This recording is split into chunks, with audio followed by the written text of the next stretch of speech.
dans ce moment d'entre-deux. Je viens de clore un chapitre de ma vie, je suis en train d'en ouvrir un nouveau, je ne sais pas exactement qu'est-ce qu'il y a dedans. Et bien, il y a à la fois énormément d'enthousiasme, une grande paix intérieure d'avoir posé ce choix et de l'avoir un petit peu dévoilé publiquement. Enfin, j'ai l'impression d'être beaucoup plus en vérité avec les autres, avec moi-même, de ne plus chercher, entre guillemets, à dissimuler ce choix de renoncement à la promesse que j'avais faite il y a 5 ans et demi maintenant. Et en même temps, aussi des fois un petit peu saisi presque d'angoisse face au champ des possibles qui s'ouvre à moi, face à ce à quoi l'avenir, Dieu, la vie m'appelle pour la suite. Mitigé, toujours un peu entre les deux. Mais je crois globalement, dans cette incertitude, heureux et très confiant, paradoxalement. Oui, vraiment.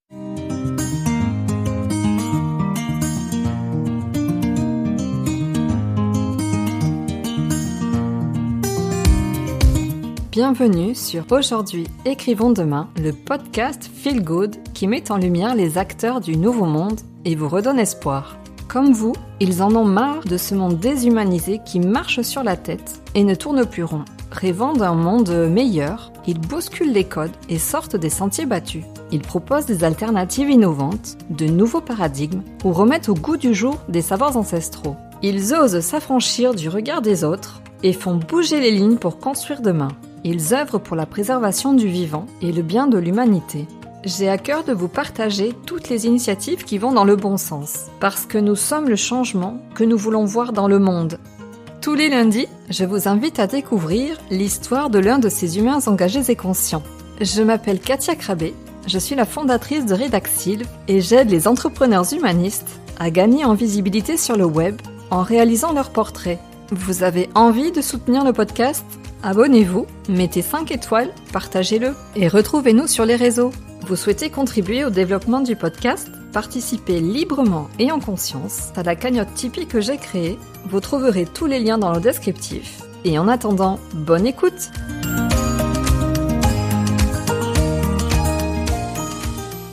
Aujourd'hui, je suis honorée de recevoir Mathieu Jasseron, plus connu sous le nom de Père Mathieu. Alors bonjour Mathieu.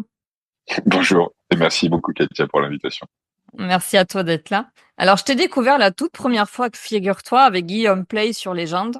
Et tu partageais à l'époque ton quotidien de prêtre. Et je me souviens que j'avais bien aimé ta manière d'appréhender la foi. Avec modernité et accessibilité, tu parlais de la vie de Jésus et de ton rapport à l'Église. Et une prise de parole assez décomplexée. Mais récemment, tu as décidé de rendre ta soutane puisque tu quittes ta fonction de prêtre. Et de rendre publique cette décision, donc de quitter l'Église. Et tu l'as témoigné donc dans une vidéo sur YouTube il y a environ 15 jours, 3 semaines, tu l'as diffusée. J'ai été très touchée donc par ton témoignage parce que je t'ai senti affectée. Alors, est-ce que c'est une projection de ma part ou est-ce que quand même tu l'étais Et donc, d'où ma proposition de participer à mon podcast parce que je me suis dit, tiens, ça pourrait être intéressant de lui donner la parole pour qu'il nous raconte. Et moi, j'avais déjà envie de te demander, en fait, parce que tu m'as dit par mail que c'était quand même, si je peux me permettre, pas facile de digérer toute l'émotion qui a suivi cette annonce. Comment est-ce que tu vas vraiment, Mathieu, aujourd'hui ? Eh ben, je vais plutôt bien. Je pense que je n'aurais pas pu appréhender comment se sont passés ces derniers mois. Depuis juillet, je ne suis plus prêtre en fonction et comme tu le disais, je l'ai annoncé publiquement il y a quelques jours seulement. Et en fait, de tourner cette page de ma vie, cette page qui aura pris presque les 12 dernières années de ma vie, si j'ai été prêtre seulement pendant 5 ans. Avant, il y a eu 6 ans de formation, puis déjà 2 ans avant où j'ai commencé à me poser la question. Et donc, en fait, je me rends compte que c'est presque un double deuil que je vis. À la fois le deuil d'un état de vie, celui de l'homme prêtre qui a promis le célibat consacré, l'obéissance à l'Église. Et donc, il y a à la fois le deuil de cette vie-là et d'une vie un petit peu hors norme, où les gens nous voient comme quelqu'un de grande conscience, quelqu'un au savoir théologique, philosophique, spirituel, phénoménal, et c'est très gratifiant. Et donc, faire le deuil de cette vie-là, de ce rapport aux gens, et faire le deuil aussi de la fonction de curé, ce prêtre qui a en charge le soin des âmes d'une paroisse et qui est autant le confident, l'accompagnateur spirituel, le prédicateur du dimanche que l'homme aussi qui est un peu le manager de cette association paroisse. Et donc, en fait, oui, c'est un peu comme si je faisais le deuil d'une vie maritale et d'un boulot en même temps. Et autant l'été s'était passé un peu à toute vitesse, très bien et tout. Autant là, je dois dire que que ben voilà, je continue encore de vivre ce moment de deuil. Je continue encore un petit peu de me demander comment je pourrais être le mieux au service de mes frères et sœurs, les hommes, aujourd'hui et demain, dans les 6 prochains mois, 6 prochaines années, qui sait, 6 prochaines décennies peut-être. Et donc forcément, d'être dans ce moment d'entre-deux, je viens de clore un chapitre de ma vie, je suis en train d'en ouvrir un nouveau, je ne sais pas exactement qu'est-ce qu'il y a dedans.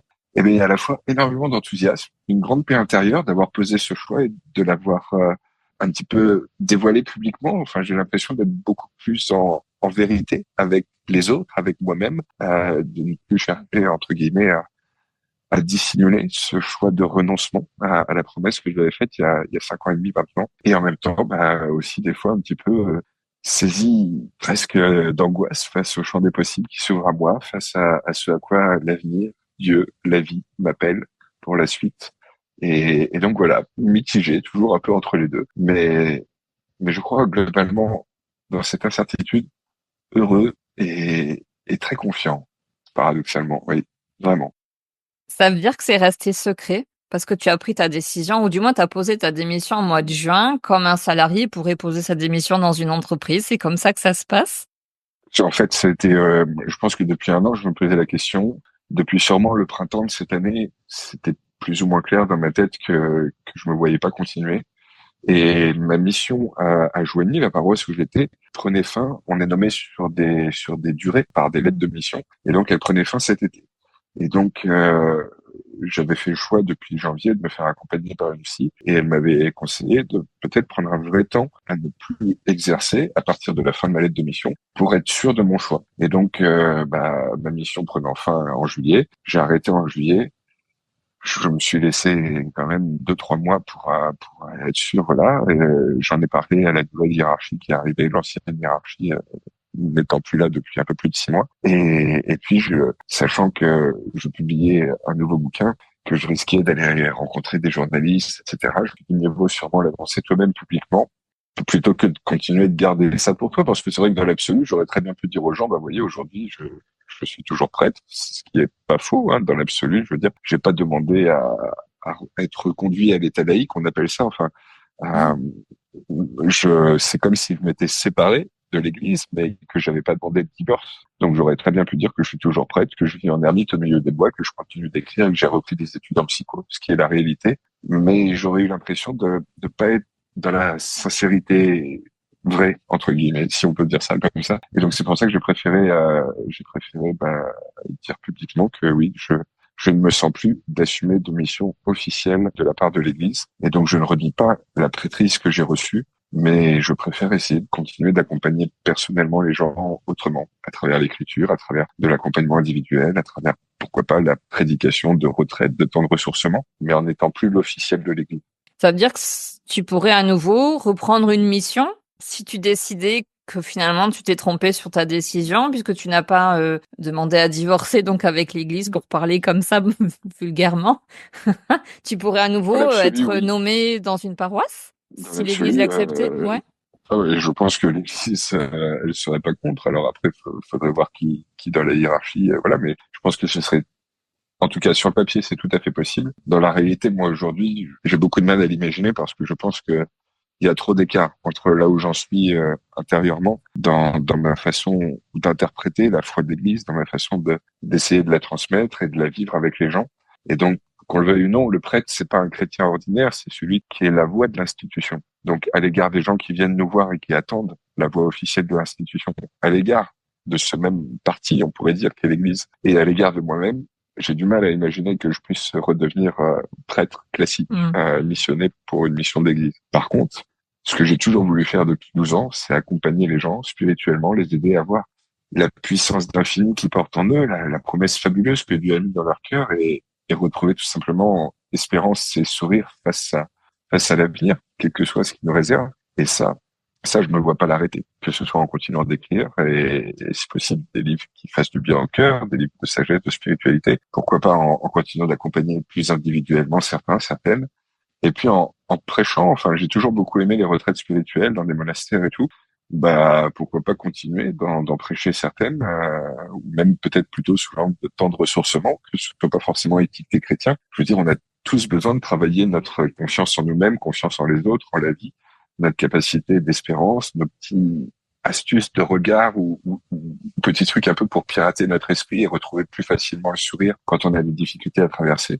Et donc c'est vrai que ouais, c'est ce que je me vois plutôt continuer à faire en ce moment, plutôt que de recevoir une mission officielle de l'Église ou qu'on le veuille ou non, quand on est prêtre, on est là, oui, aussi pas tant tout le temps pour faire du Jésus, tendre la main au prochain qui en a besoin, mais peut-être aussi prendre soin de l'institution. Et j'aime cette institution, elle a transformé ma vie, je veux continuer d'en faire partie, mais peut-être plus comme un maillon officiel et essentiel. Tu disais, tu as entrepris des études de psycho. Yes. T'aimerais bien pouvoir être psychologue? Non, mais vu que non, enfin, je pense que moi, ce que j'aime faire, et je crois que je suis pas trop mauvais là-dedans, c'est que lorsque des gens viennent me partager leurs difficultés, d'essayer de les aider à retrouver confiance, espérance, et puis peut-être même les aider à accoucher eux-mêmes de la solution à leurs problèmes. Et donc c'est pour ça que c'est pas tant un travail de psy qu'un travail d'accompagnement SPI. Je pense que la différence entre les deux, c'est que le psy, il s'occupe de voir un peu les mouvements de la psychologie de telle personne. L'accompagnement SPI, il pense que dans chaque personne, il y a aussi une petite étincelle d'infini, ce qu'on appelle l'Esprit Saint chez les chrétiens, c'est l'Esprit de Dieu. Et l'accompagnateur SPI, il est spirituel, il est là plutôt pour essayer de voir comment Dieu agit en toi et dans ta vie. Et je pense que pour essayer de faire ça au mieux, d'avoir quelques clés de psychologie, ça peut pas faire de mal. J'en ai déjà fait pendant 3 ans pendant que j'étais au séminaire pour me former à devenir prêtre. Et aujourd'hui, c'est un programme qui s'adresse plutôt à des thérapeutes, des psychologues, des infirmières, des médecins pour de l'accompagnement de la douleur. Et donc c'est une session c'est 2 ans à raison de 2 jours par mois pour justement essayer de se former toujours mieux à l'accompagnement face aux douleurs et aux souffrances que peuvent endurer les gens. Et donc j'en suis très heureux de m'enrichir de ce bagage en plus, quoi. Finalement, c'est complètement dans la continuité de ce que tu as fait jusqu'à présent, sauf que là, tu as peut-être aussi une plus grande liberté de pouvoir aussi les accompagner comme tu le souhaites. Exactement. Moi, c'est ça qui m'a donné envie d'être prêtre. Ça peut paraître Alors, orgueilleux, et pourtant, c'est vraiment oui, toute l'idée raconte-nous. que Repartons au début de l'histoire. Qu'est-ce qui t'a donné justement envie d'être prêtre? j'ai eu la chance de faire des études de commerce. À cette époque-là, je croyais que l'argent ferait mon bonheur. J'ai eu une deuxième chance qui a été d'avoir rapidement un métier où on faisait beaucoup d'argent dans la gestion de patrimoine et où je flirtais avec des gens qui avaient justement un crédit social de richesse, etc., qui était ce que j'ambitionnais un jour avoir. Et pourtant, ces gens-là ne m'inspiraient pas plus que ça. J'avais pas forcément envie de leur ressembler. Ils me paraissaient avoir je sais pas, un côté gris, insipide. Et en fait, je me suis un peu désillusionné sur le fait que argent pouvait être synonyme de bonheur. Et donc, du haut de mes 24 ans, j'ai bloqué sur une question toute simple et pourtant si essentielle, à savoir qu'est-ce que c'est que le sens de la vie. Et donc, j'ai quitté ce taf.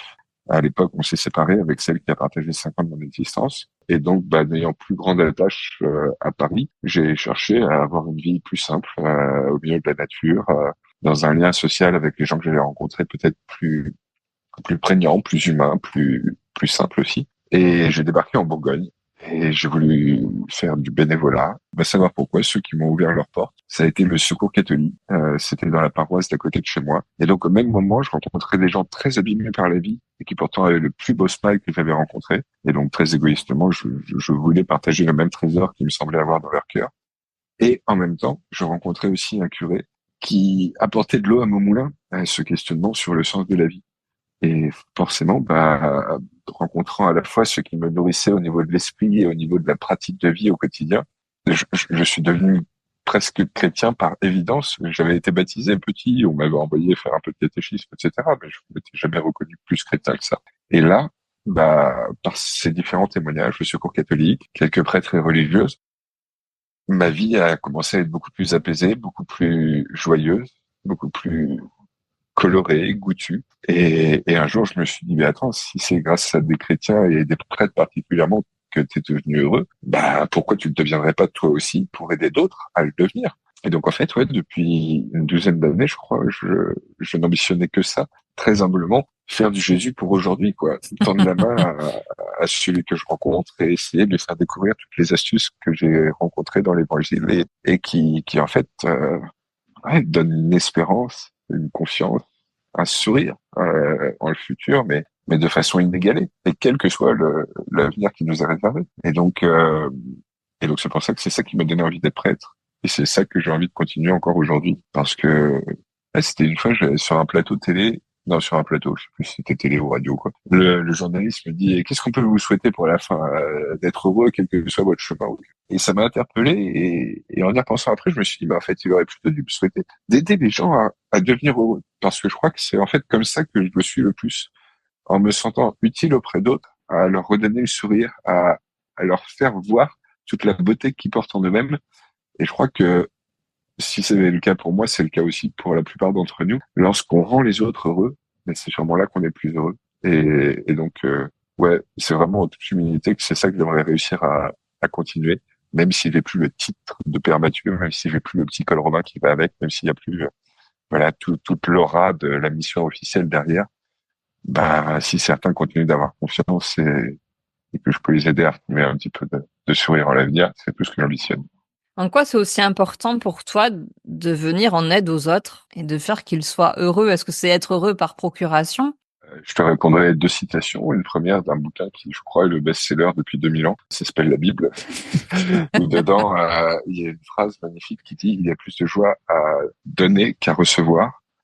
Et je crois que tout est dit dans cette phrase. Il y a vraiment plus de joie à donner qu'à recevoir. Souvent, à Noël, on aimerait que un tel ou une telle nous offre tel cadeau. En fait, on va des fois être déçu.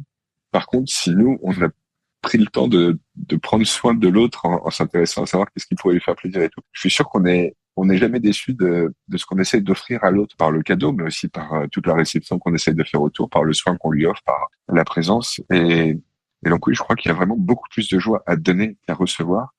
Et alors, ça m'a pris beaucoup de temps à comprendre quelle est la réponse à cette grande question, à savoir quel est le sens de la vie. Et il me semble que ça se résume en un mot, un verbe même, plus exactement, le verbe aimer. Aussi trivial que ça puisse paraître à dire, je crois que tout est là. Aimer chaque jour que Dieu fait, aimer chaque rencontre qu'on a à partager. Et que si le soir, dans notre lit, avant de clore nos paupières, c'est le seul truc qu'on a à retenir de notre journée, qu'on a aimé, peut-être pas toute la journée, mais au moins un ou deux moments, une ou deux rencontres, un ou deux événements, bah, je crois que c'est ça l'essentiel et que au crépuscule de nos vies, c'est là-dessus qu'on se jugera nous-mêmes, ni plus ni moins. Non pas au patrimoine qu'on aura accumulé, au grand diplôme, aux grandes réussites professionnelles ou quoi, mais juste est-ce qu'on a kiffé. Et en fait, aimer, il me semble, hein, donc que plus que d'être ce qui donne du goût, de la saveur, du prix à nos vies, je crois aussi avoir compris que aimer, c'est pas apprécier.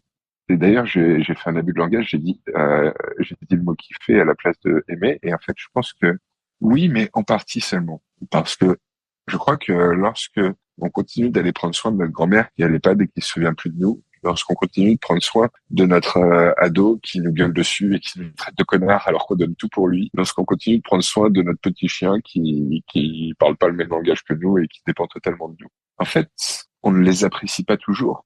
Et pourtant, on continue de les aimer. Et donc, je crois qu'aimer, c'est pas tant apprécier que de donner à l'autre d'apprécier. Et que c'est ça qui nous fait ressentir qu'on apprécie nous-mêmes. Donc, ouais, je crois que ce qui me donne envie d'aider les autres et que je suis assez convaincu que c'est par là que je serai le plus heureux, c'est parce que à la fois, il y a plus de joie à donner qu'à recevoir, comme nous dit si bien la Bible. Mais parce qu'au fond, aimer, c'est pas tant apprécier que de donner à l'autre d'apprécier. Et que c'est ça qui nous fait apprécier. Et que quand on le goûte, je crois qu'on peut plus revenir à juste apprécier tout court. On veut donner aux autres d'apprécier parce qu'on sait que c'est ça ce qu'il y a de plus magique dans l'existence. Il me semble. En tout cas, c'est l'expérience que j'ai faite et que je continue de renouveler quasiment tous les jours. Oui, c'est ce que j'allais te dire. Ça prend racine quand même dans l'expérience que tu as eue ces dernières années, parce que tu es dans beaucoup de précautions verbales. Je crois que... Mais est-ce que c'est pas ce que tu as vécu quand même ces dernières années? Ou tu es pas sûr? Exactement. Je suis assez convaincu que c'est ce que j'ai vécu moi, mais est-ce que pour autant ça fera autant de bien aux autres? Je ne peux que les inviter à essayer, mais je suis dans l'espérance. Et c'est après à chacun de faire son propre chemin. Mais ouais. Comment ceux qui te suivent ont réagi à ta décision? Je sais que tu as été extrêmement suivi donc sur les réseaux, notamment donc plutôt les jeunes, donc sur TikTok, où tu avais, je crois, plus d'1 million d'abonnés, c'est ça? Ça a été quoi la réaction que tu arrêtes et que tu quittes aussi peut-être alors les réseaux? Est-ce que tu sais comment ça a été vécu? Par les personnes les plus proches, ceux que je rencontre physiquement, donc aussi bien les amis, la famille que les paroissiens que je vois de nuit, que j'ai été curé pendant 5 ans. beaucoup parmi eux m'ont dit qu'ils s'y attendaient. Et ça me surprend toujours de me rendre compte que parfois, ceux qui nous connaissent bien, nous connaissent mieux que nous-mêmes nous connaissent. Et voient mieux en nous, voient plus clair que nous-mêmes nous sommes capables sur notre propre vie, sur notre propre chemin d'existence. Pour les gens qui sont plus éloignés sur les réseaux, j'ai eu plein de retours et vraiment c'est toujours une grâce de voir tous ces mails reçus, tous ces commentaires partagés. Je crois qu'ils l'accueillent dans la conscience. Certains, ça fait écho à des douleurs qu'ils ont eux-mêmes vécues. Pour certains, par l'Église. Pour d'autres, dans leur vie professionnelle ou dans leur vie sociale en général. Et où je crois que je reste une figure en laquelle ils prêtent confiance et donc ils continuent de me partager bien des choses. Et ça, je suis à chaque fois très honoré de voir vraiment le crédit de foi qu'ils m'accordent. Et j'espère et je crois que ça n'a pas blessé le chemin de foi de qui que ce soit. C'était vraiment moi le grand souci que j'avais en disant au revoir publiquement, c'est que si j'avais réussi à conduire quelques-uns vers un chemin de spiritualité qui leur faisait du bien, qui les aidait à grandir et à s'épanouir, ne pas risquer par l'expression publique de mon retrait à les faire se bloquer, se brider ou abîmer leur propre chemin de spiritualité.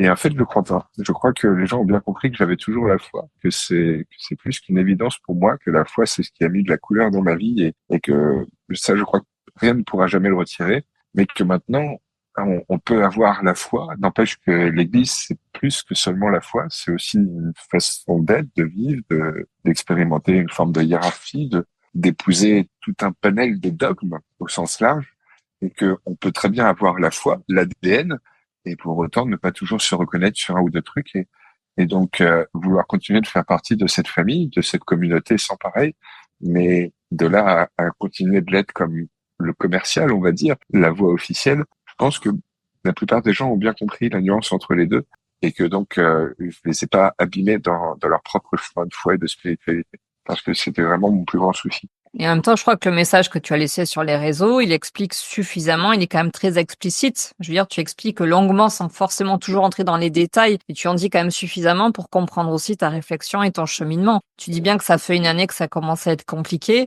Tu as vécu des choses difficiles depuis une année qui ont participé à ta prise de décision. Peut-être que ça aurait été encore plus difficile de ne rien dire finalement, comme tu disais, enfin d'avoir arrêté la mission et puis de ne rien dire et de continuer ta vie.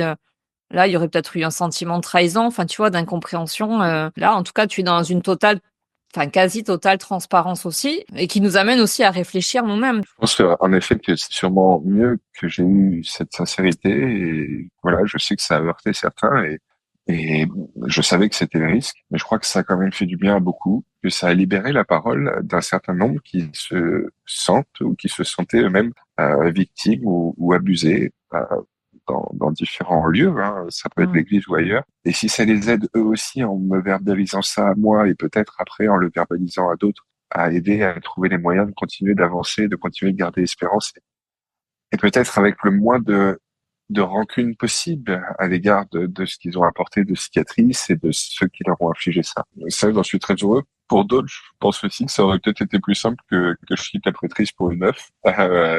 Sous-entendu, c'est presque plus acceptable. Ouais, comme si justement, voilà, le motif était moins clair que pour d'autres, ou que j'aurais pu faire un effort et rester et combattre de l'intérieur et tout. Et pour moi, c'est l'impression que j'ai, que justement, je continue d'être chrétien et de faire partie de l'Église, et je continue régulièrement d'aller à la messe, etc. Et vraiment, je veux être un chrétien engagé dans l'Église. Mais c'est vrai que ouais, le prêtre, c'est plus que ça. Et ça.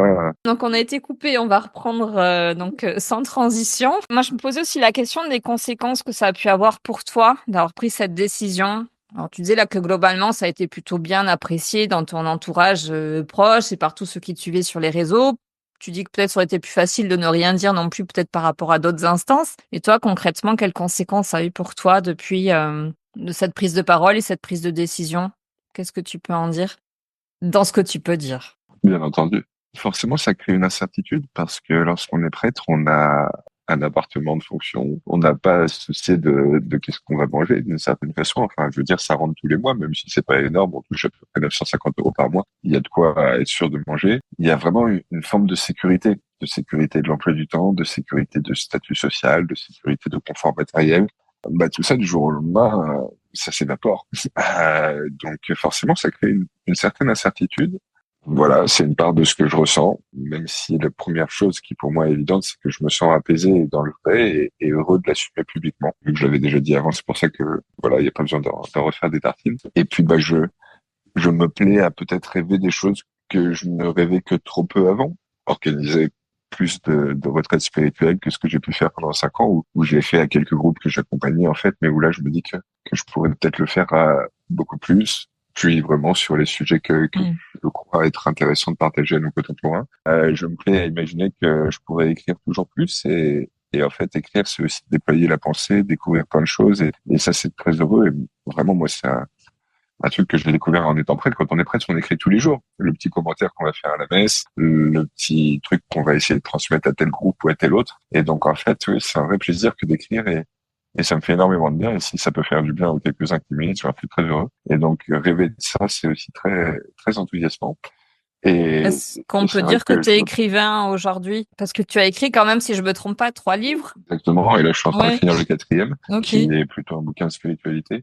Et donc, c'est vrai que oui, non, c'est quelque chose que j'aime beaucoup.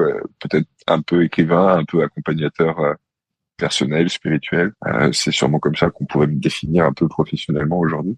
Et forcément, je me plais à aussi imaginer peut-être trouver une femme, trouver la bonne, peut-être avoir une vie de famille, chose que j'avais vraiment mis de côté depuis 12 ans et je me posais plus la question. Et donc, c'est pas pour autant que je recherche, tu vois, je continue de vivre au milieu des bois, donc c'est pas là que je rencontre le plus de charmantes demoiselles. Pour le coup, c'est vrai que ça fait aussi partie de ma réalité aujourd'hui, de ne plus fermer la porte, entre guillemets, à cette idée-là et d'attendre que la Providence bah, me fasse peut-être rencontrer celle qui pourrait partager ma vie, ou au contraire, en même temps, je continue de toujours me dire, bah, tiens, pourquoi pas une vie un peu de moine, tu vois, où je recevrais des gens pour des retraites spirituelles chaque semaine, sur un thème différent, dans un petit cadre, peut-être juste recevoir entre 5 et 8 personnes maximum, tu vois, un genre d'ermitage, mais offrir aux gens de pouvoir laisser respirer leur âme dans un joli cadre, confort, nature, écolo, bien entendu.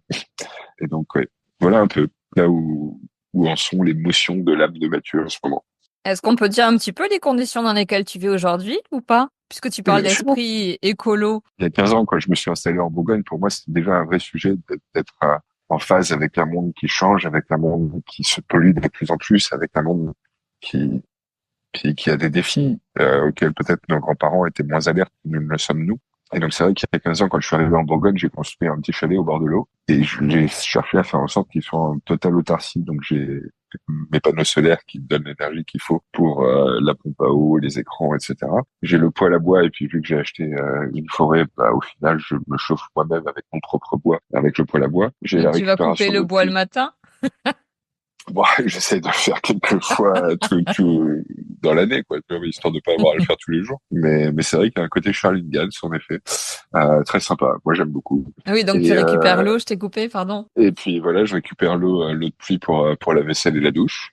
Et donc bon bah je n'ai plus de potager parce que lorsque j'étais prêtre, je vivais pas ici au quotidien. Donc autant la première année où je m'étais installé ici, c'était vraiment en mode autarcie totale. Autant là aujourd'hui, bon bah je vais faire mes courses au niveau alimentaire et voilà. Moi en effet, vraiment comme un ermite au milieu des bois. Et donc je peux enchaîner 8 jours sans croiser beaucoup plus qu'un ou deux pêcheurs au bord de l'étang à côté duquel je vis. Mais voilà, moi ça me convient très bien. Une forme de silence intérieur, tu vois. Puis j'ai mon petit chien. Ça m'aide à mettre un peu de vie au quotidien. Tout à fait.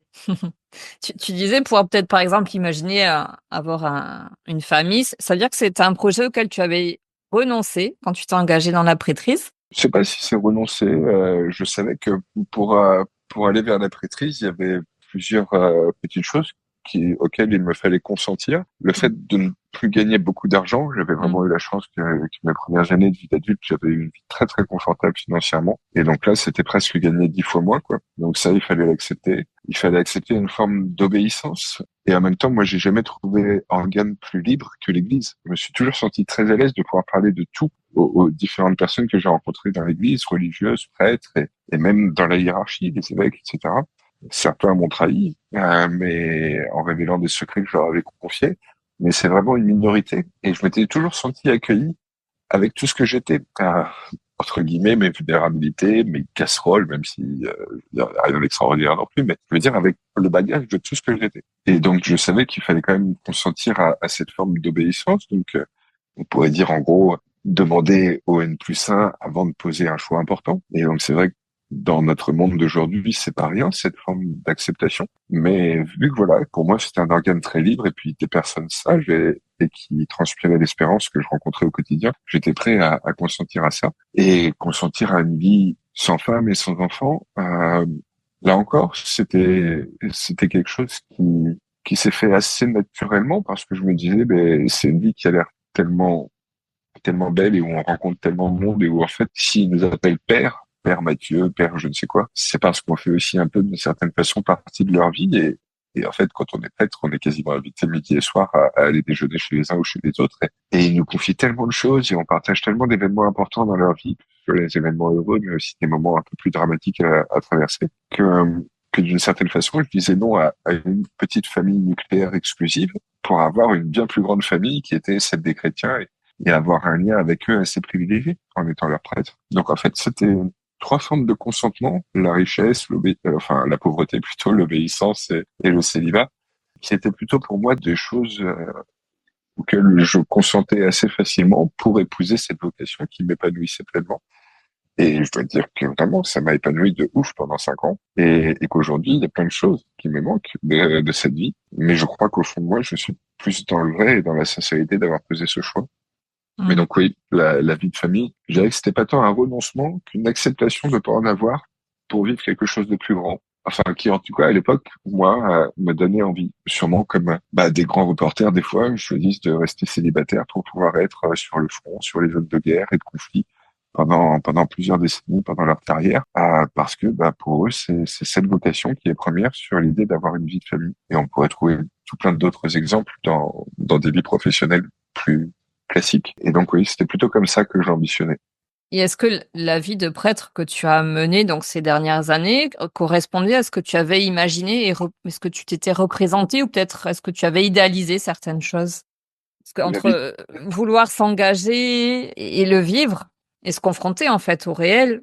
la vie de prêtre telle qu'il m'a été donné d'expérimenter, elle se divisait en quatre à peu près. Un vrai engagement de prière tous les jours, sûrement à peu près 3 heures de prière, des fois seul, des fois en groupe. Quand on est à la messe, c'est un moment de prière partagé avec d'autres. Des temps d'administration de la paroisse. On est donc le manager d'une association qui s'appelle paroisse, qui s'appelle église, donc sur un petit territoire. Et donc on a tout plein de bénévoles, on a tout plein de personnes avec qui il faut collaborer, des extérieurs, des artisans, des municipalités, etc.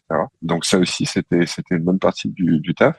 Les sacrements, donc tout ce qui va être les baptêmes, les mariages, la messe, les funérailles, enfin tout ce qui fait la vie de l'Église dans ce qu'on l'imagine un peu spontanément, la liturgie quoi en général, et puis l'accompagnement individuel, des gens qui viennent se confier à Monsieur le prêtre, et d'ailleurs des gens qui pour la plupart, allez pour une bonne moitié en tout cas, étaient des gens que je ne revoyais jamais le dimanche à la messe, mais qui gardaient dans leur esprit l'idée que Monsieur le prêtre c'était vraiment quelqu'un de confiance, de secret, de gratuit, auprès duquel on pouvait aller partager des choses difficiles dans notre vie et qui pourrait peut-être nous aider à trouver un petit peu de quoi aller mieux. Et donc oui, je crois que la vie du prêtre, c'était un peu ces quatre domaines-là. Et sûrement que moi, j'avais été très attiré en devenant prêtre par la vie de prière, de recueillement, de méditation, d'oraison, et le fait d'accompagner spirituellement, personnellement les gens. La vie des sacrements, les baptêmes, les mariages et tout, j'étais heureux de pouvoir vivre ça avec les gens, mais je dois dire que voilà, c'était juste un plus. C'est pas forcément ce qui me donnait envie d'être prêtre. Et l'idée d'être le petit manager de la paroisse, pareil, je suis pas contre, surtout que j'ai déjà eu l'occasion dans ma vie d'avant d'accompagner des équipes et donc je savais un peu faire, mais c'était pas le cœur de ce qui me donnait envie d'être prêtre. Et peut-être que ça fait aussi partie de ce qui m'a aidé dans mon choix de me dire est-ce que tu es vraiment à ta place quand je me suis interrogé ces derniers mois à savoir s'il me fallait rester prêtre ou non, de me dire mais est-ce que au fond tu ne te perds pas trop souvent dans des questions de gestion administrative, managériale, là où au final, tu as voulu être prêtre juste pour faire du Jésus, quoi, essayer d'aimer humblement ton prochain et de révéler à tous la merveille de Dieu qu'il y a dans leur vie, quoi, ni plus ni moins. Et donc, ça correspondait à ce que j'aurais imaginé avant, peut-être dans des proportions un peu différentes, Et, et peut-être aussi que ça, je l'avais beaucoup moins anticipé préalablement, mais lorsque on devient prêtre, on goûte comme les gens nous mettent à part du reste du monde, comme si on était un peu plus sacré que les autres, comme si on était déjà un petit peu sur un piédestal dans l'antichambre du paradis. Et pour le coup, c'est très grisant, autant que je pense que ça nous transforme. C'est-à-dire que les gens attendent tellement de nous, il y a tellement de responsabilités à porter. Et en même temps, ils nous excusent si facilement parce que vous comprendrez, monsieur le curé, il a tellement à faire et puis il a des gros soucis et tout, et machin. Enfin, c'est sûr que oui, régulièrement, on accompagne les drames que vivent les gens. Régulièrement, on accompagne des parents qui vivent la perte d'un enfant. Donc, c'est des choses lourdes, mais je veux dire, un psy va vivre aussi le même genre d'accompagnement, un pompier, un policier, enfin, on trouve sûrement plein d'autres professions, vocations, pourrait-on même dire, où on va vivre des choses lourdes comme ça, et monsieur le prêtre est presque gratifié d'avoir autant les choses lourdes que les choses hyper heureuses de la vie des gens. Et donc, pourquoi le mettons autant sur un piédestal et l'excuse-t-on autant? Ça, je sais pas trop. Mais par contre, ce qui est sûr, c'est que bah ça nous transforme. Parce que vu qu'on a une grande pression, on va faire avancer plein de projets, on veut que notre église soit remplie, que les gens soient heureux, etc. On se donne à 3000%, les gens qui nous entourent se donnent tout autant. Et en même temps, bah, vu que on se met comme ça inconsciemment une certaine pression et que les gens ont tendance à nous excuser facilement, bah, peut-être que voilà, on peut dériver vers des trucs où on se sent peut-être un peu plus irascible, un peu plus autoritaire. Et moi, ça m'a interpellé plusieurs fois de me rendre compte que j'avais trouvé que mon émotion n'avait pas été ajustée dans le rapport que j'avais eu avec telle personne ou telle autre, à engueuler quelqu'un en milieu de réunion, alors que ils sont tous bénévoles et la personne que j'engueule, elle donne tout ce qu'elle a de son cœur, de son temps, de sa disponibilité. Et moi, je l'engueule. Et je l'engueule devant d'autres. Et en plus, après, dans ma tête, je me dis, mais de toute façon, elle le mérite. Mais elle est où l'évangile là-dedans, quoi? Il est où l'idée de faire du Jésus? Et là, Mathieu, tu t'en écartes. Et en fait, je pense que ouais, ça, c'était difficilement mesurable avant, à quel point il y a une très grosse responsabilité.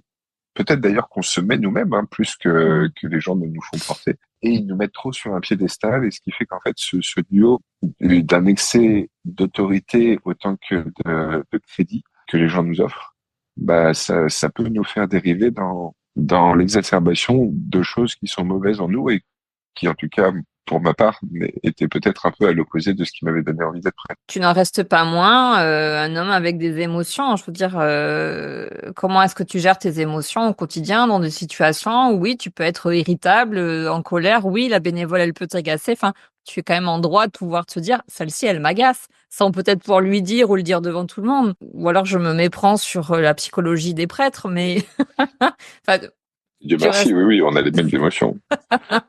Si on peut éviter d'atomiser quelqu'un en public, surtout Ah, c'est quelqu'un qui sûr. donne gratuitement et gracieusement, c'est pas mal. Et voilà, c'était plutôt à ce niveau-là. Donc c'est plus la question de la gestion de ses propres émotions dans la relation à l'autre. Mais ça, c'est voilà tout ce que nous avons tous à gérer, d'apprendre peut-être dans une communication non violente, ou du moins comment est-ce que je peux exprimer mes besoins sans effectivement atomiser celui qui est en face de moi. Mais en tout cas, pour toi, ça a été, comment dire, le signal d'alarme, qu'il y a quelque chose, enfin, qui était quoi, déséquilibré? Tu craignais d'avoir quoi, un excès de pouvoir sur les paroissiens, par exemple, ou sur les bénévoles, ou sur les gens qui t'entouraient, Mais d'avoir l'excès de pouvoir, on trop, l'a. Le prêtre, c'est Dieu sur la ouais, terre. Non, mais bah, et c'est pas abusé de dire ça, hein. faut C'est que dire ce vraiment, qui est. pour beaucoup de gens, pour beaucoup de fidèles, ouais, le prêtre, c'est vraiment, il est déjà plus saint que tous les autres. Et en plus, c'est lui qui, d'une certaine façon, bah, vous ouvre les portes du paradis ou non. Pour ceux qui ont une vision peut-être un peu littérale, peut-être même pourrais-je me permettre le terme enfantine, bah, ils imaginent qu'en effet, le ciel, faut le gagner. Là où moi je suis pas du tout d'accord avec cette théorie, Mm. que je pense qu'il est plutôt juste à se rendre compte que voilà, le royaume de Dieu est au milieu de nous, hein, comme dit Jésus, et c'est pas une question de demain et qu'il faudrait avoir eu une vie parfaitement parfaite dans un idéal de morale abstrait, etc. Mais qu'au contraire, c'est plutôt être capable de voir notre aujourd'hui comme un vrai moment d'éternité qui transforme nos vies et celles de tous ceux qui croisent nos existences. Et donc, si on pense que le ciel est à gagner à coup de bonnes œuvres, bah, monsieur le prêtre est sûrement un de ceux qui peut le mieux nous y aider, ou au contraire nous barrer la route. Parce que parmi les bonnes œuvres, il y a aussi le fait d'aller recevoir les sacrements. Donc, on pense à la messe, on pense à la Mm. confession. Et donc le prêtre a vraiment le pouvoir de Dieu sur les autres. En tout cas, sur ceux qui ont cette approche-là de la vie de foi et de la pratique de la foi. Et plus que ça, même juste au niveau administratif et gestion, dans une paroisse, le prêtre, c'est celui qui aura toujours la dernière parole. Il peut avoir 10 000 conseils pour tous les projets, selon les publics auxquels on s'adresse et tout. Il fera toujours ce qu'il veut à la fin. Et il a droit de veto sur tous les autres, etc. Et donc, il y a quelque chose de totalement disproportionné.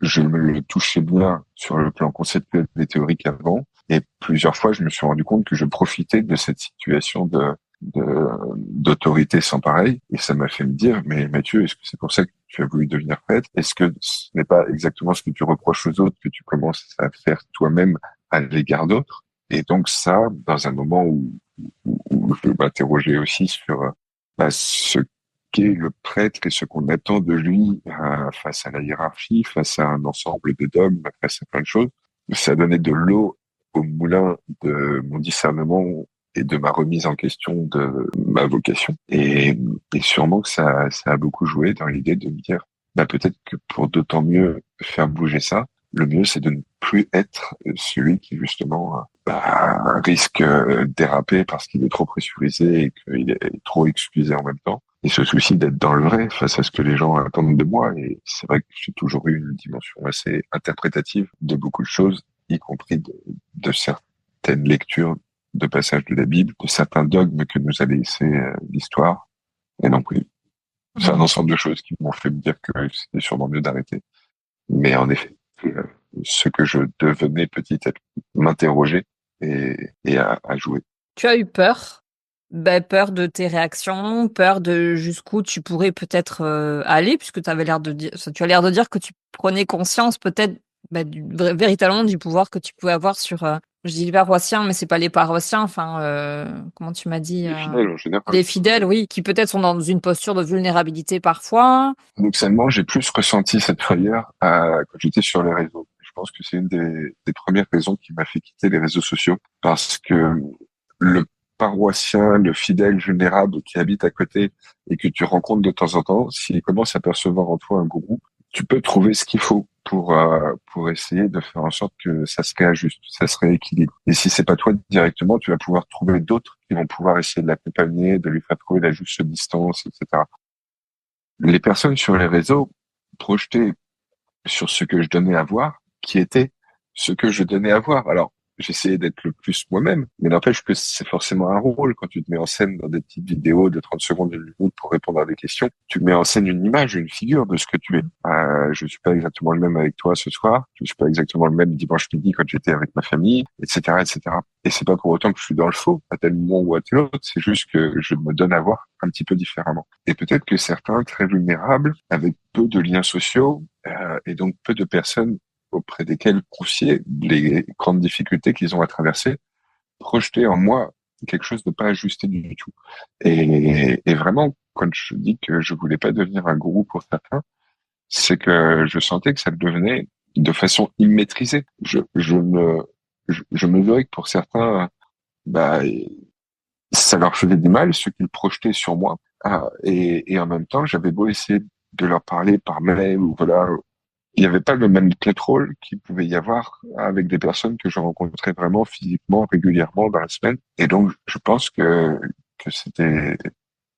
ouais, cette idée de risquer de devenir un gourou aux yeux de certains, pour certains, c'était quelque chose que j'avais vraiment en tête parce que je crois que c'est ce que j'ai commencé à devenir pour quelques-uns et que ça leur faisait pas du bien. Et donc, mieux valait-il sûrement arrêter ça. C'était quoi, une relation de dépendance? Comment ça se manifestait?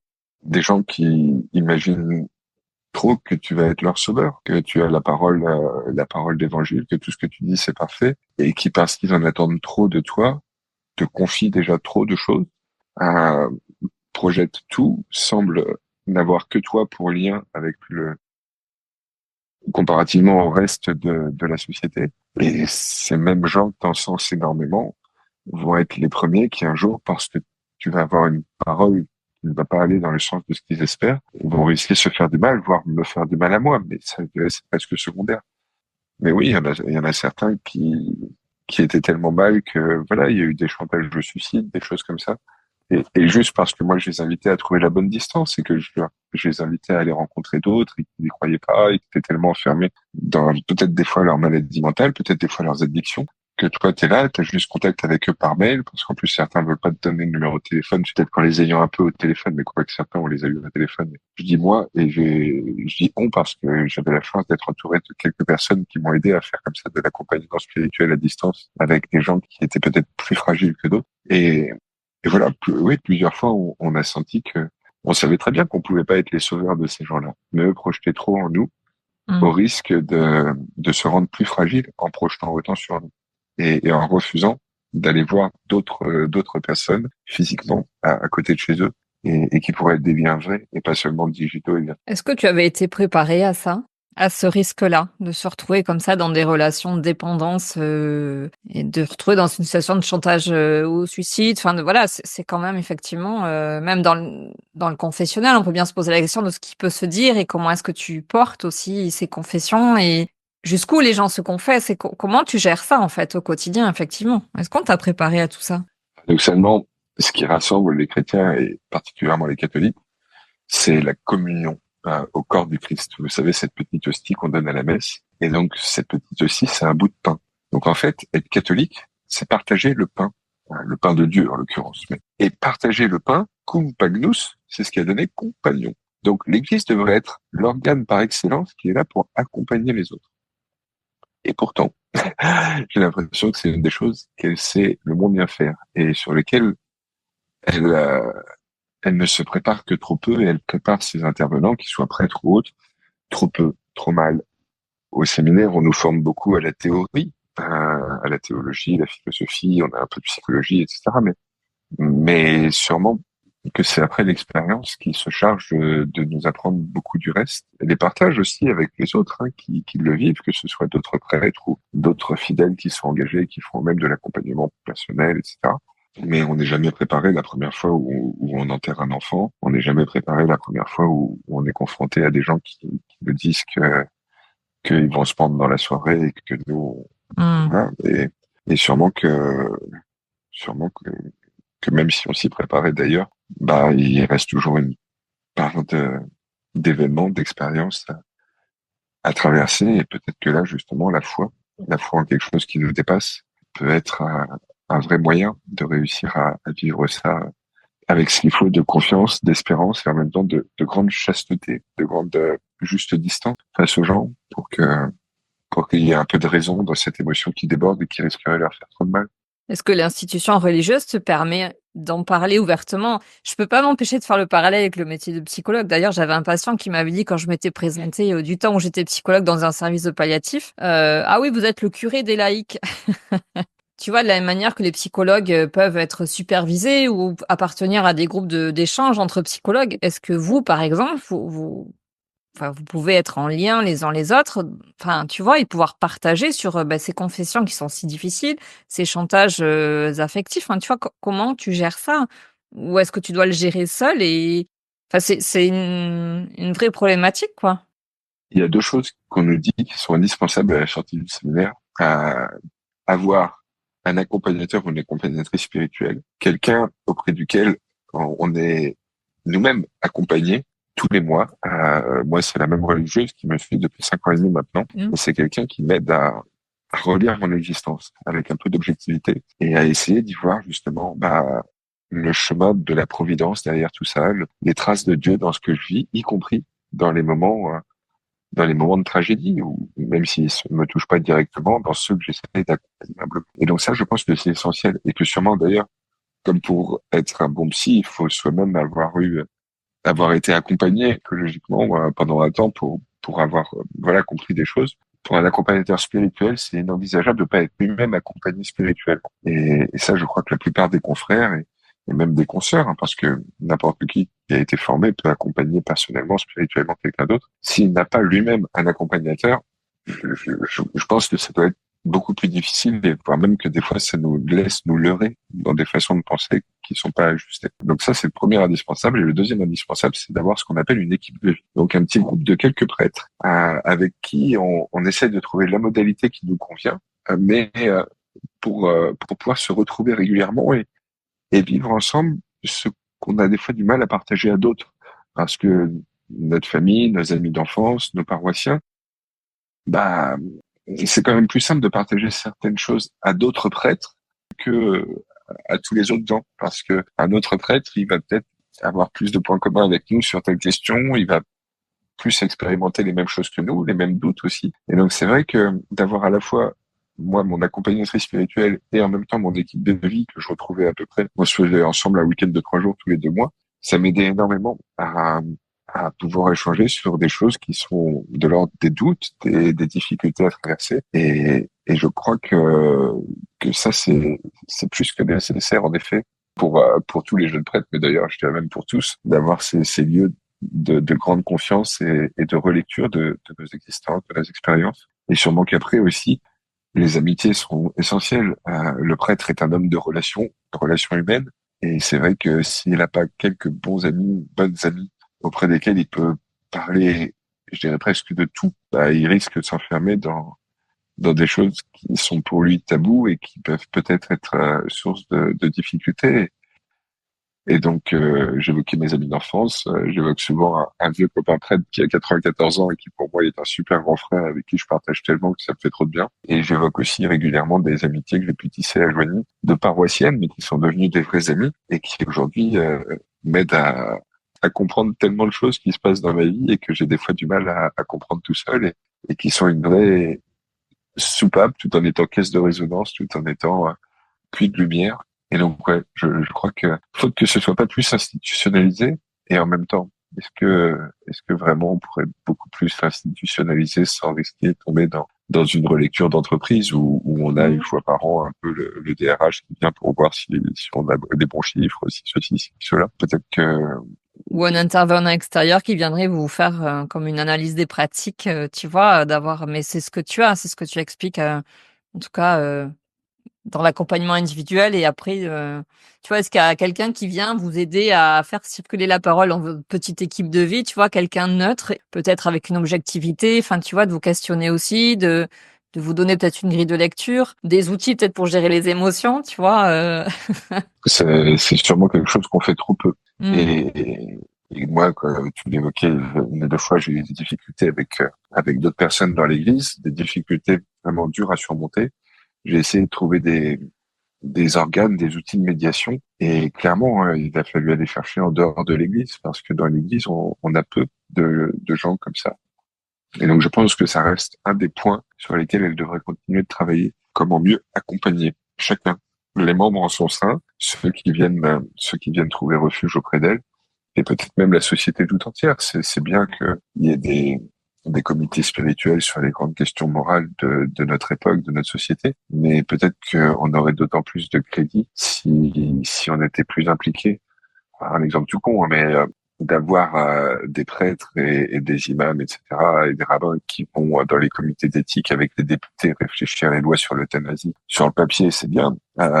Sur la forme, je pense que nos amis prêtres auraient d'autant plus de crédit s'ils étaient mieux impliqués dans l'accompagnement des soins palliatifs, dans l'accompagnement des personnes en fin de vie. Et c'est toujours la question de la congruence entre les paroles et les actes. Est-ce qu'on voit une évidente cohérence ou est-ce qu'on travaille pas? Il me semble y avoir un petit fossé. Et donc mieux on saurait s'accompagner tous, mieux notre parole pourrait peut-être être entendue, me semble-t-il. Ok, un peu plus de perméabilité ou d'ouverture aussi, effectivement, sur la société civile. Tu sais, quand je travaillais en palliatif ou même en gériatrie, on faisait appel au curé, enfin, du moins comment dire, Vous voyez. en fonction de la confession des patients ou des résidents. Souvent seulement au moment des sacrements, en fait. Pour les derniers sacrements, Ouais. est-ce que vous voulez voir le curé? Parce que voilà, il y a une conscience que la mort était proche.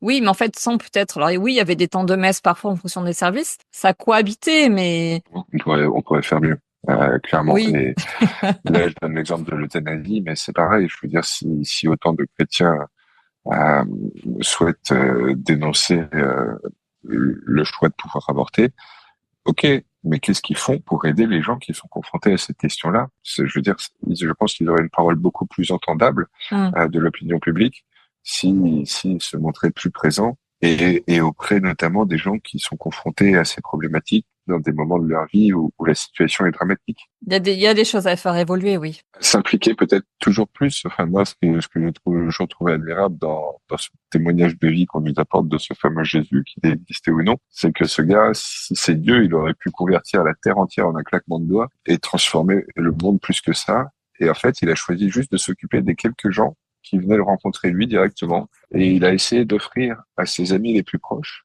de pouvoir eux-mêmes continuer le bien que lui avait initié. Et ça m'a toujours interrogé sur, dans notre époque où on cherche le rendement le meilleur, l'efficacité la plus puissante.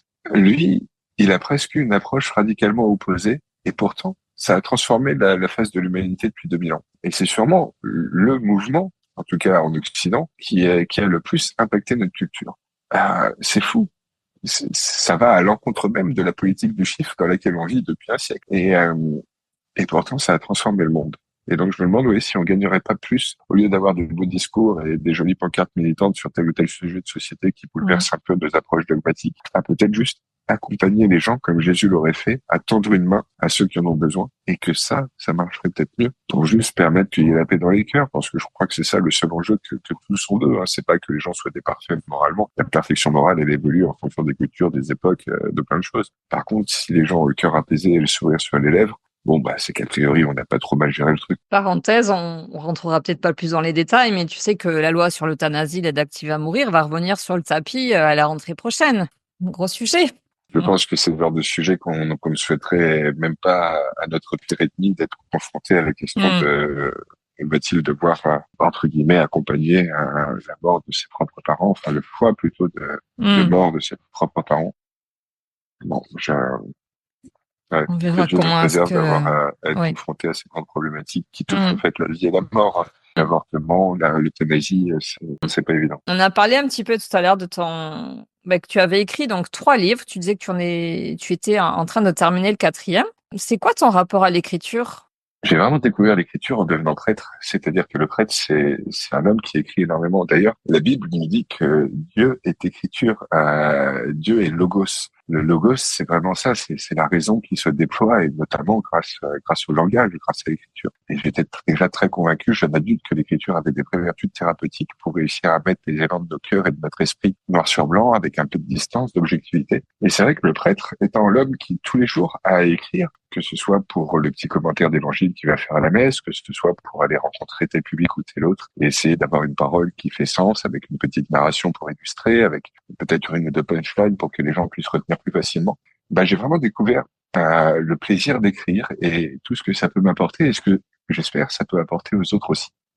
Et en ayant été sur les réseaux, j'ai eu la grâce de pouvoir être contacté par plusieurs maisons d'édition, dont Flammarion, qui m'a proposé de me soutenir sur la rédaction d'un premier livre, qui était vraiment un bon livre de curé. Je reprenais un peu les 12 grandes questions qu'on a le plus sur la vie, aussi bien la vie, la mort, le bien, le mal, etc. Et j'essayais de dire ce que moi j'avais compris grâce à la tradition chrétienne sur ces grandes questions-là. Et puis, ils ont continué de me faire confiance. Croire, ça ne sert à rien, c'était celui-là le premier? Et pourtant, ça change tout. Croire, ça ne sert à rien, et pourtant, ça change tout. D'accord, donc ça, c'était le premier que tu as écrit. Ok. Exactement. Et puis après, je leur ai proposé d'écrire un petit peu qu'est-ce que c'est que les coulisses de la vie de prêtre, et appeler ça les histoires de cœur d'un jeune curé, pour montrer qu'on est des êtres faits des mêmes émotions que n'importe qui, et qu'au fond, on est des pauvres gars ordinaires, mais dans un rôle de vie extraordinaire. Et je croyais, et je continue d'ailleurs de le croire fermement, que en montrant nos vulnérabilités, en montrant les choses que les gens ne soupçonnent pas parce qu'ils ont tendance à nous sacraliser un peu vite, on serait d'autant plus touchant, on serait d'autant plus aimable, entre guillemets, et compréhensible dans nos actions, dans nos réactions, parce que justement, je faisais un peu la lumière sur qu'est-ce qu'il y a derrière l'homme de scène, qu'on le veuille ou non. Le prêtre, c'est toujours quelqu'un qu'on voit un peu en mise en scène. Alors, de façon évidente à l'église, que ce soit pendant la messe, pendant un mariage ou quoi. Et il est la figure centrale, mise sur les quelques marches derrière l'autel. Enfin, c'est comme s'il était sur scène, à reprendre toute la liturgie, tout le rituel. Il y a une véritable mise en scène. Et plus que ça, je dirais que le prêtre, c'est celui qui, lorsqu'il reçoit du monde dans son bureau, ou même va acheter sa baguette chez le boulanger ou va se balader sur le marché, reste l'homme qui a toujours à donner à voir l'image de l'institution et de l'évangile. Je lisais un psychanalyste qui a psychanalysé des prêtres pendant des décennies, qui expliquait que monsieur le prêtre a tendance à être souvent dans le surmoi, comme disait Freud. Et je pense, le prêtre, c'est Celui celui qui qui cherche juge. un peu toujours à, plutôt celui qui cherche toujours à faire le genre idéal, à montrer la meilleure version de lui-même. Et donc, en fait, oui, de toujours montrer le meilleur, on oublie d'être nous-mêmes. Et peut-être que de montrer aux gens que le nous-mêmes, il est pas plus honteux que les autres, mais pas meilleur non plus, ça ne pouvait faire que du bien dans l'image que les gens font de nous-mêmes et peut-être aussi pour nous les prêtres, pour accepter d'être un peu plus ce qu'on est avec notre lot de fragilité, de pensées pas toujours très glorieuses, etc., etc. Et donc, oui, j'avais appelé ça les histoires de cœur d'un jeune curé, où je montrais qu'on pouvait être aussi bien en colère contre des confrères que de tomber amoureux, que d'être pris de grands moments de doute, y compris de doute dans la foi, le jour où on enterre pour la première fois un enfant, etc., etc. Et le troisième, que j'ai commencé à écrire, en fait, au moment où me sont tombés dessus plein d'événements que je n'aurais jamais soupçonnés, surtout venant de personnes d'église. Ça se voulait être un peu la compilation de tout ce que j'avais recueilli de petites pépites spirituelles, philosophiques, existentielles, en 15 ans maintenant de quête spirituelle. Oui, ça fait une quinzaine d'années que je suis arrivé en Bourgogne et que je cherchais comme ça à trouver quel était le sens de la vie, qu'est-ce que ça voulait dire que aimer, etc. Et donc, je me disais, mais t'as recueilli tellement de choses, Mathieu, en 15 ans, il faut que tu les mettes noir sur blanc et que tu les offres à ceux qui ont envie de s'y intéresser.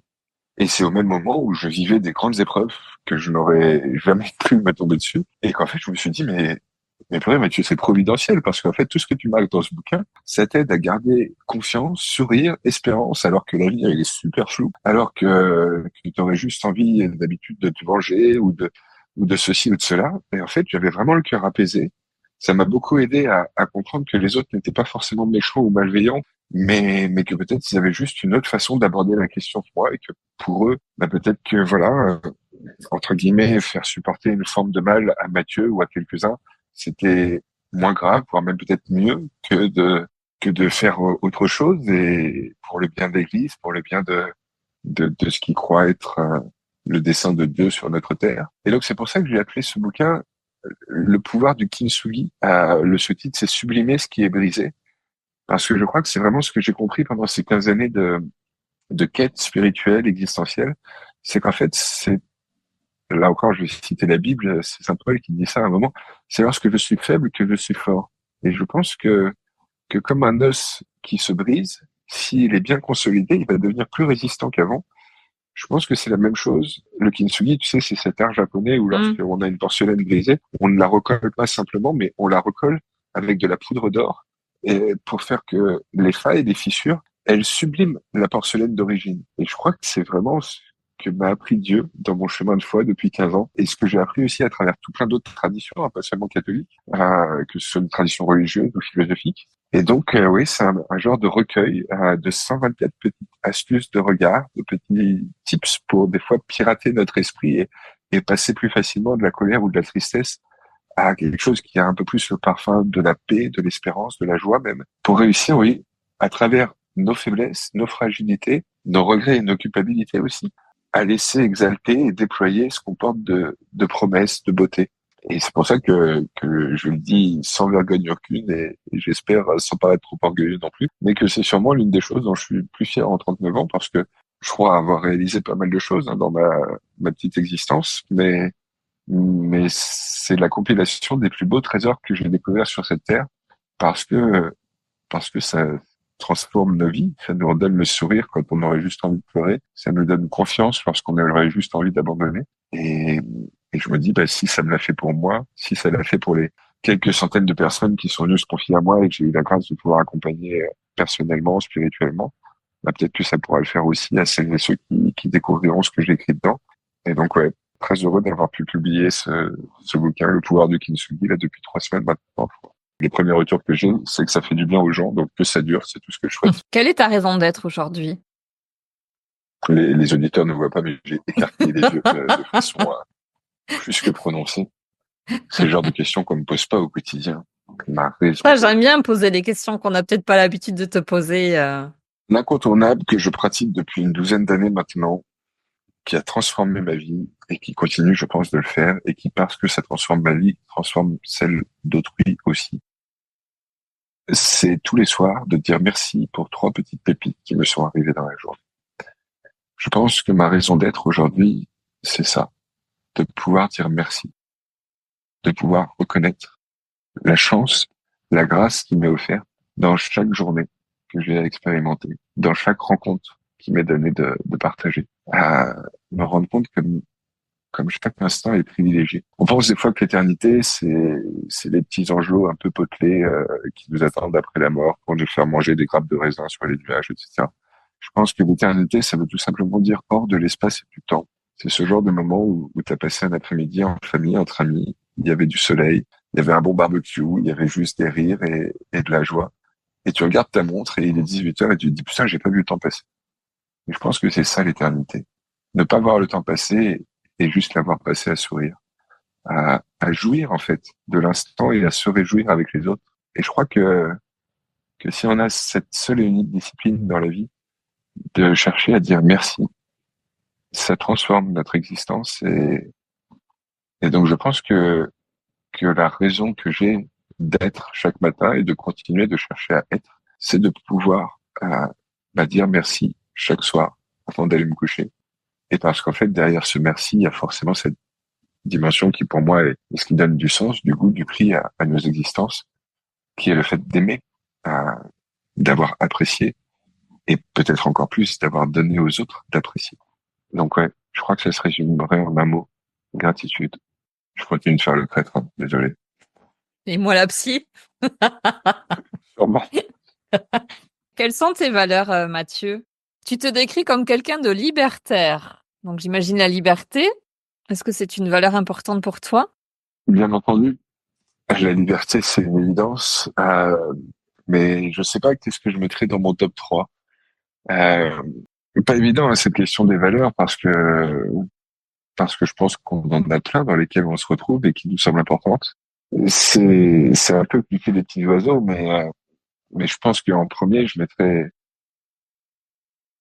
l'amour. Je sais pas si ça peut vraiment être une valeur, mais Hmm. tout ce qu'on va mettre derrière, donc c'est-à-dire l'amitié et le désir d'aimer chaque moment, chaque jour, parce que je pense que c'est vraiment essentiel et, et que oui, ça joue énormément. Que pour pouvoir aimer, justement, il faut être libre. Donc, ce serait sûrement, je pense, de mes top 3 des valeurs, cette question de la liberté. Et que s'il faut que l'autre soit libre, quitte à ce qu'il fasse et qu'il pense et qu'il réagisse différemment de moi, si ça lui permet d'aimer, de se sentir aimé et de donner à d'autres d'être aussi aimé, bah, amen. Et donc, c'est essentiel, oui, je crois, la liberté.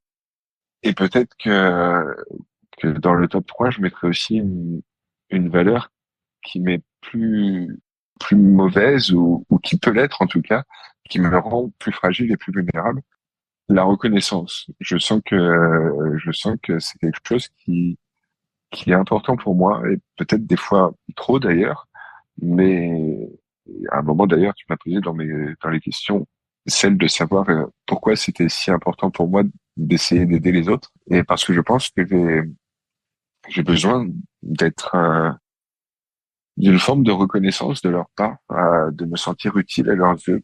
Et donc, à la fois, c'est très moteur pour moi d'essayer justement d'être comme ça au service des autres et de pouvoir leur apporter quelque chose.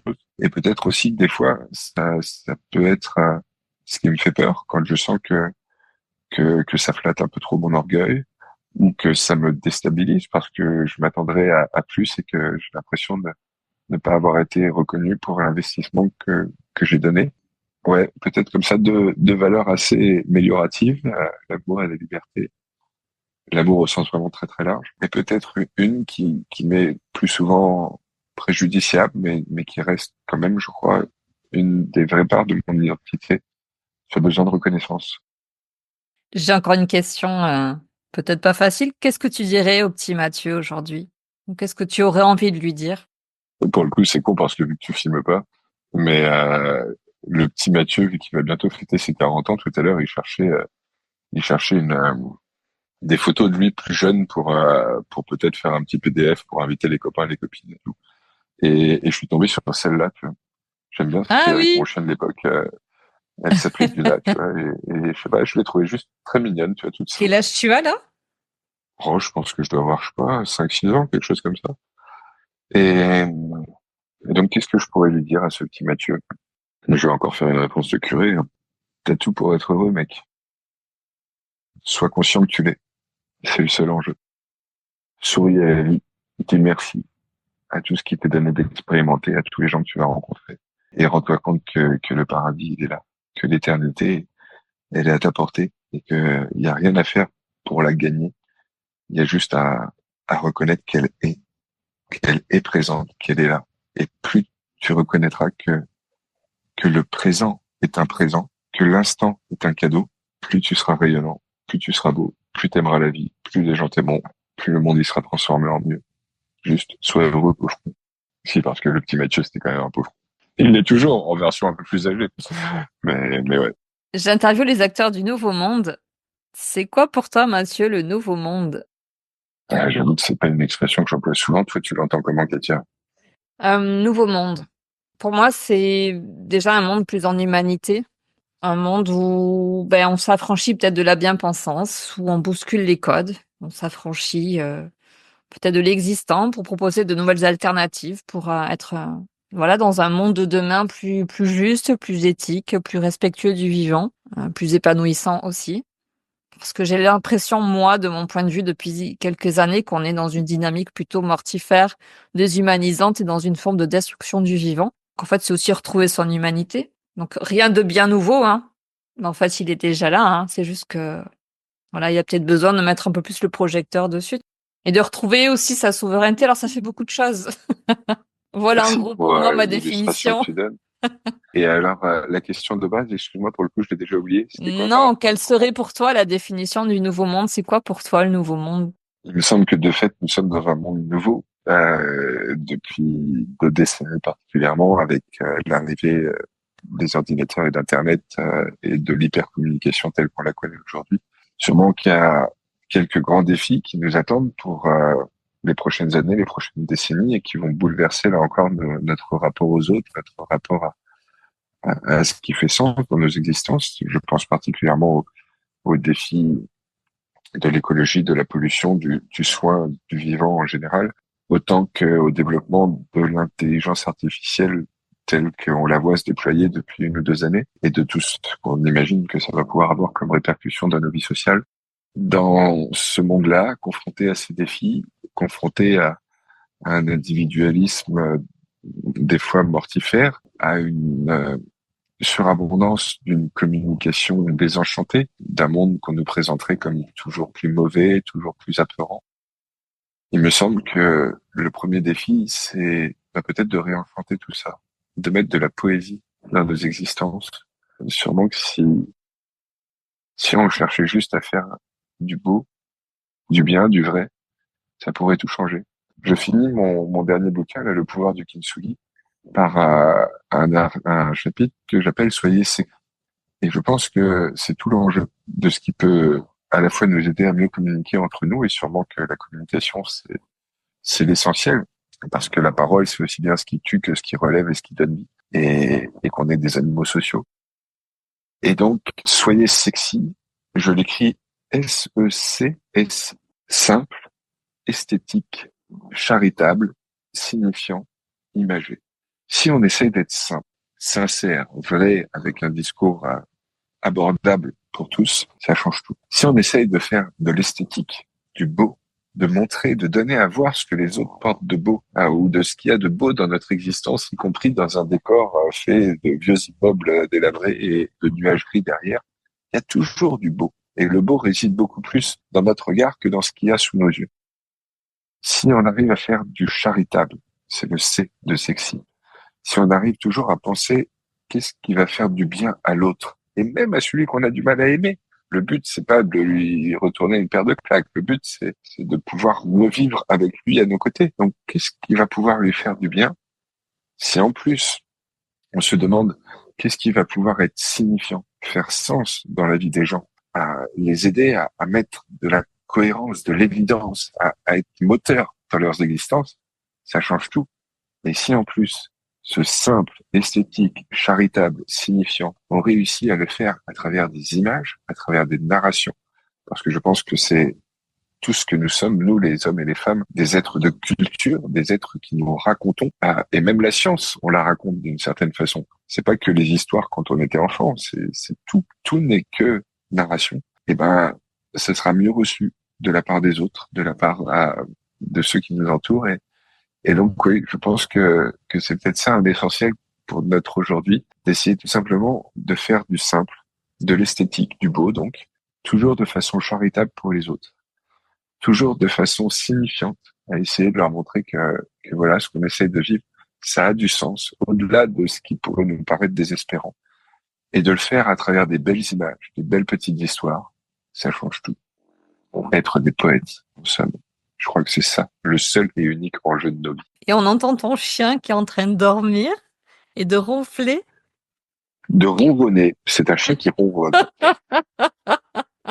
Parce que justement, elle est sûrement beaucoup plus poète que moi, et elle ne sait jamais de quoi demain, dans 30 secondes, sera fait, et pourtant, elle est toujours enthousiaste, toujours souriante. Qu'il pleuve, qu'il grêle, quoi que ce soit, que son maître soit un peu énervé, elle est là. Et juste, Et elle oui. accueille la vie, et avec le sourire, et le ronronnement qui va bien. Et moi, elle m'apprend énormément, cette petite. Et oui, on a tellement à apprendre aux deux, ça c'est sûr. Et en quelques mots, comment toi tu contribues à ce monde nouveau que tu nous décris? À être sexy? Comment je contribue à ça? Je sais pas. Il me semble que le truc le plus essentiel qu'on peut offrir aux autres, c'est ce qu'ils n'arrivent pas à obtenir par eux-mêmes. Et si en plus, plutôt que de leur offrir quelque chose d'extérieur, on leur révèle quelque chose qu'ils portent en eux-mêmes à l'intérieur, mais qu'ils n'arrivent pas à découvrir par eux-mêmes, on touche sûrement ce qu'il y a de plus beau. Et vu que le plus inestimable dans notre monde, c'est ce qui ne peut s'acheter, la confiance, l'amitié, l'amour, les relations vraies, en fait, ce qui vaut le plus, c'est le gratuit. C'est ce qu'on ne pourra jamais acheter, même quand on aura gagné à l'euro million, qu'on sera devenu milliardaire ou quoi que ce soit. Bah ça passe forcément par une vie intérieure épanouie. Et souvent, on n'y arrive pas tout seul. Et donc, si on peut être ceux et celles qui aidons les autres à apaiser la vie intérieure de celles et ceux qui nous entourent, à révéler ce qu'ils portent en eux de beau et de merveilleux même, bah, je crois qu'il n'y a pas plus épanouissant, plus satisfaisant, plus gratifiant. Et donc, c'est humblement ce que j'essaie de faire, ce que j'ai essayé pendant que j'étais curé, et ce que j'ambitionne continuer aujourd'hui à une échelle un peu différente. Mais j'espère qu'il réussira toujours à révéler dans le cœur des autres ce qu'ils portent de merveilleux pour les aider à retrouver confiance en eux. On arrive à la fin de l'interview.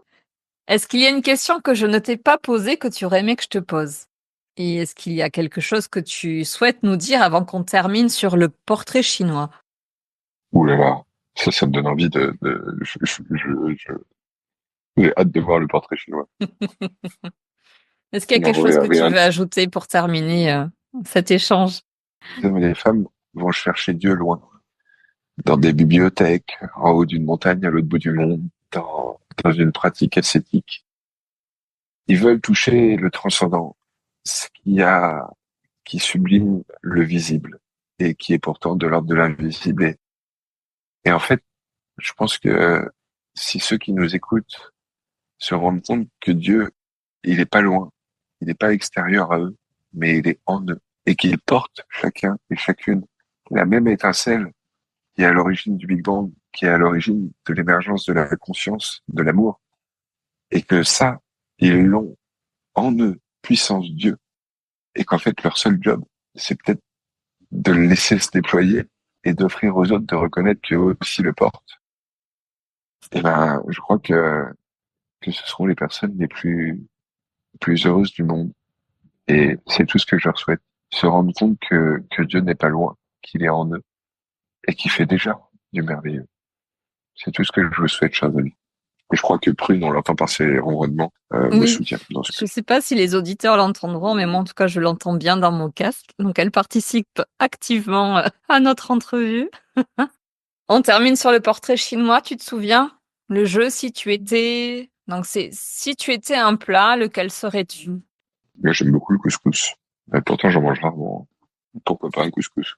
Pourquoi pas? Si tu étais un livre, Plusieurs idées me sont venues en tête. Je me dis, une parole qui ferait bien, ce serait de dire la Bible pour un ancien prêtre. Mais je crois que je dirais plutôt un livre de Christian Bobin. Je pense que c'était un vrai poète de notre aujourd'hui et quelqu'un qui m'a beaucoup aidé à grandir, justement, humainement et dans mon propre chemin de foi, sans être jamais dans le prosélytisme. Et donc, ouais, j'aurais tendance à dire un livre de Christian Bobin. Et quel qu'il soit d'ailleurs, ils sont tous merveilleux. oui, j'allais te dire un titre en particulier. Tous.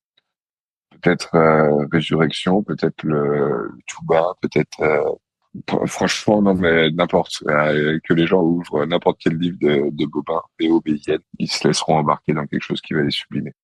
Si tu étais un dicton? Je sais pas si on peut le classer comme un dicton, une citation, ça passe? Oui, une expression, une citation, une de tes créations, peu importe. Un mantra, ce que tu veux. J'aime beaucoup cette phrase de Saint-Augustin qui dit aime et ce que tu veux, fais-le. Si on met le mot aimer en premier, et si aimer, c'est pas tant apprécier que de donner à l'autre d'apprécier, alors aime Katia, et ce que tu veux, fais-le. Si tu étais un film? Pardon, je me marre parce que dernièrement, ah ouais, non, je sais ce que je veux dire pour le coup, c'est beaucoup. Il y a un film que j'ai adoré dernièrement, un film qui m'a fait pleurer de rire autant que d'émotions profondes, et ça faisait longtemps que j'avais pas autant pleuré et que j'avais pas été autant bouleversé dans tous les sens du terme devant un film. C'est Un petit truc en plus. Et ouais, j'ai Je ne l'ai vraiment pas vu. beaucoup aimé.